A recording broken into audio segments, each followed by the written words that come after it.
Hi, you guys. How's it going? So, today I'm going to hang out with my cousin. I think I said this like 2 weekends ago, but then we didn't get a chance to hang out. Well, this weekend, today, we're going to spend some time, go to a show, go get kava. That sounds fun. That sounds like a plan. So that's pretty cool. So, yeah, anyway, I wanted to talk about something. Last night I was laying in bed, and after work, I usually come home pretty tired. Sometimes I'll muster the energy to write. Actually, most days, try to keep it to 10 pages. But yesterday I was pretty tired. I didn't really want to do anything. And so, oh my god, I'm trying to open this, but I can't. Okay, I'm not doing this on camera. I'm not ruining this makeup. That's not happening. But anyway, it's an eye drop. It's to brighten up your eyes. God, if you need to know. So in bed last night, I was just doom scrolling on TikTok, and there's this one thing that I reposted, and it was just like animals finding their owners and appearing, so happy and elated to see their owners. It's just like a little reunion, and they're wild animals, not your typical domesticated ones. And I don't know, like it obviously like it. It got me to tears. It brought me to tears, and I just felt very inspired to write. And it's such a genuine, visceral reaction that I have, where I'm just kind of laying around, hanging out, and like I think of, okay, what do I want to do for fun, and it'll like, okay, I kind of perceive screenwriting as work, because there are a couple projects that I want to push out. And the book is kind of work too. Not in a bad way, it just is right now. So then the next thing that occurred was, oh, like a prose piece. Why don't I just do that? And I have a Finsta. And I post updates or some poetry pieces, prose, thoughts on life, different epiphanies, shit like that, with like a stupid ass dump. And I, laying in bed last night, I just was just the thought of it was so exciting. I was like, oh, I could just do that. And while in bed, I started writing on my notes app, because that's what I'll usually do. I'll write in my notes app, take a screenshot, add it to my dump, and then you'll see it. So that way it's not the subject of the post, but it's there. It's like a little thought to share. And when I started to write it occurred to me that the real what sometimes I think that, like, when I'm here making videos, when I'm writing in general, be it screenwriting or whatever other form of storytelling or the prose pieces or whatever, sometimes I think, what message am I promulgating? What am I believing in today? What is it that I want to share that's so important? I have this platform. What am I doing with it? And I had this deep-seated fear that maybe I have nothing to say. Maybe I have nothing important to say. Maybe I have no momentum, nothing to impart. And in the midst of writing those fears in a more prose poetic sense, it occurred to me that I am saying something, and this fear that I have and I've carried with myself for a long time, it's this unnecessary, sometimes unrealistic pressure to be impressionable, to be memorable, to say something that's worth remembering, or and that's on par with some other source of inspiration. And I think that the people who have inspired me, it's not so much what they've said. There are times, but it's not really so much what they've said, but rather who they are and how I've perceived them. And that's the impact, There are some friends and people that I've met and I've known in my life where it's not really the sit down conversation that's life changing. It's really who they are and the color they brought into my life that made all the difference. And I think that's where authenticity lies, because it's not as though you're putting in this effort to be something and becoming something considerably performative, but to be true to yourself might have an impact just enough, if not more. And I think that really helps with storytelling as well, especially with the character development. You know, sometimes, because I used to judge for the Austin Film Festival, it'll be on and off for me. But there's this one year where I read hundreds of scripts. And really, the scripts that didn't get picked, now I'm sorry for being a dick and admitting that obviously I couldn't pick every single script to advance, but the ones that I would let go, the one of the common denominators was uh, actually, I guess you know what? Yeah, I phrased it right. One of the common denominators, one of them, would be weak dialogue, and by weak I mean something that is very transparent. And oftentimes, writers will tell you, screenwriters will tell you that you're not supposed to really what the character is saying should not be true. Almost there's something to uncover, something to divulge, something to prove wrong later on, you know. But so that being said, a lot of writers have this tendency, a lot of new writers, amateurs, and I mean this with no insult, I used to be like that as well, and who knows, maybe I still am, but but in the beginning they have this tendency to over explain in the first act, you know, talk about their feelings, what's important to them, what do they want change, what do they want to change, certain goals, you know, and their makeup, what inspired them to pursue whatever it is that they're pursuing, you know, just something very transparent and two-dimensional, and that doesn't really fly in the story. Like I said in my last video, that the true essence of storytelling is something primitive. You know, we are talking about one person enduring a journey that is life-changing, if not then character-changing. You know, it is going to be about it, there's always going to be a protagonist, you know. And so that's very, very important to understand and to implement into your writing. I mean, this video isn't necessarily about writing, but rather, you know, I guess coming to terms with how important you are, because it really doesn't come down to this moment where there's a beat and then you say something and that changes somebody. It's rather who you are as a constituent in somebody else's life, as a source of influence. It's not the inspiration, it's the influence, you know, just by being true to yourself. And when you open those doors and foster enough self-love and understanding with who you are and compassion, real compassion, you have to understand the trajectory and the nuance and the depth of compassion to heal.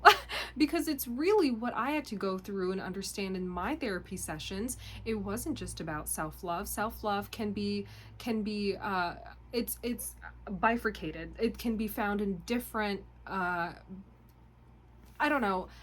practices, you know, and can be interpreted differently too. But compassion is something we all have it comes with a connotation.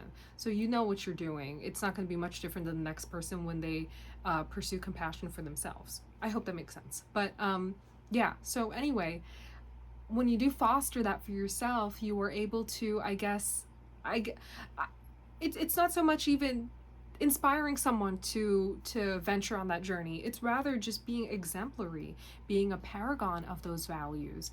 And from that, I think people empirically learn to grow and be better because they're around that energy too. You know, so much of what I say has a lot to do with work on yourself and doing what you love and making efforts, you know, but rather sometimes you like the responsibility of doing that comes with the secondary responsibility of being as exemplary for somebody else. Because while you are doing what you love, or you're living authentically or living true to your heart, however you'd like, and serving yourself, your well-being, it's really important that you remind others to do and be that as well. And sometimes the reminder doesn't come with letters or text or phone calls. Sometimes it's just being there, being that person in front of them, and that really does make all the difference, you know. I think even when you slow down, when you're there for somebody, it really, at least, you know, not to take anybody's advice or, you know, consolation for granted in what they've said, but it's not so much the words, but rather that they slowed down for a second in life and made time for me to make me feel better, you know, and that made me feel an array of things that are positive, you know, but it's the action, it's the identity, it's who you are as a person, how you present yourself. So we could go on and on about this, but yeah, I found that very, very important, and I think that was something worth talking about, because I gave myself an unnecessary pressure last night, writing as if, you know, the fear is true that I have nothing important to impart or say. And sometimes I do feel that pressure on here making videos, like, oh, what is it that I have to share? What is it? I need to dig deep, you know? But really, I think the most authentic videos are the ones where I start out with no topic and I start rambling, and then we just discover together something meaningful, something worth discussing and elaborating over. So yeah, that's pretty much it. Other than that, today I am going to get dressed, and I'm not sure if I want to get dinner for myself or have dinner at home. I can't decide. However, I made a mistake. I blew some money. Like I said, I planned a trip to Italy, and I booked myself a cheap hotel that wasn't refundable, and then I realized it's way too far from the places that I want to visit. I don't think I have it in me as a solo traveler who is leaving the country for the first time alone, to learn how to, I don't know, like find taxis or download apps for Ubers or take a train and then a ferry. Like, I was staying in, I could be pronouncing this wrong, Hernaculum or something. I could be pronouncing it wrong, but I need to go to the Amalfi Coast. I need to go to those areas. So then I'd have to take a train to Salerno and then take a ferry. It was a lot for me. So I then booked another hotel, and that was not a waste. I just burned money there pretty much. And I told myself, well, you know what? It is my first trip. It is a big and important trip for me, and I want it right. It doesn't matter. And sometimes we make those mistakes, and I shouldn't hold myself, you know, like, I shouldn't hold it against myself to have made a mistake, because I'm doing this all by myself and I'm figuring it out, you know? And yeah, so whatever. Anyway, so the hotel I booked is very pretty. It is on the beach, so that gives me some comfort, because that's where I'll primarily be for the most of my time. I will take the tours. I will go to Blue Grotto, see the caves. I want to spend like a day doing those things, those basic tourist things. But then, you know, I also kind of want to just come back on the beach and hang out. That's what I want to do. And I want to be in an area, to be honest, that is touristy, because I don't think I'm ready yet to go and venture into new locations that are niche and do it by myself. You know, maybe one day as I become more acclimated to solo traveling, but for now I want to start easy. I want to be around touristy areas. I want to see what's up. I want the beautiful pictures as well, and again, no comparison to any other location there in Italy. This is just what I have in my mind. So yeah, anyway, that's about it. Yeah, so yeah. Also, I just realized what fucking shirt I'm wearing. I've worn this shirt before in one of my videos, and it's just so embarrassing. I would never wear this in public. It's honestly, it's like a pajama shirt now. It's the fucking Godfather, and it says respect. That's so stupid. That is so stupid. But it's fine. It's whatever. I'm never gonna wear this in public. Yeah, so that's about it, guys. I will now probably get dressed and grab myself food. Or have food at home. Oh, that's why I started talking about all this, because, you know, I don't know if I should really be spending money on dinner tonight. But we will see. We will see. Oh, shit. Oh my god, I have an event to go to, so I need to pick out my outfit for that. I think I know what I'm gonna wear. I'm gonna wear a black dress, heels, do my hair, give it some volume.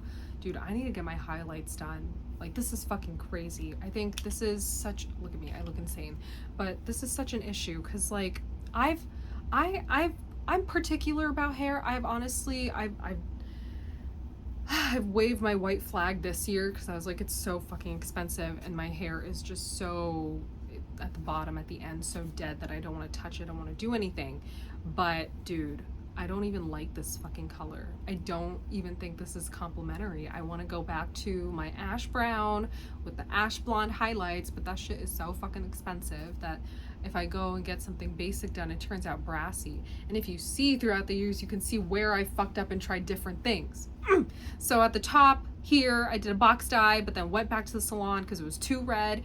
And then here, there's other box dye, but it was too bright. So then my base and my highlights got mixed up. So it's one weird fucking color. And then in the back, there's no real color or highlights. And then, you know, like I need highlights up here. So geez, I have so much to freaking do. And look at it, it's fucking crazy. But yeah, it's plenty to do. And that's about it, guys. All right, thank you so much for listening. I hope you have a wonderful rest of your day, evening, rest of your week, and I will see you later. Bye.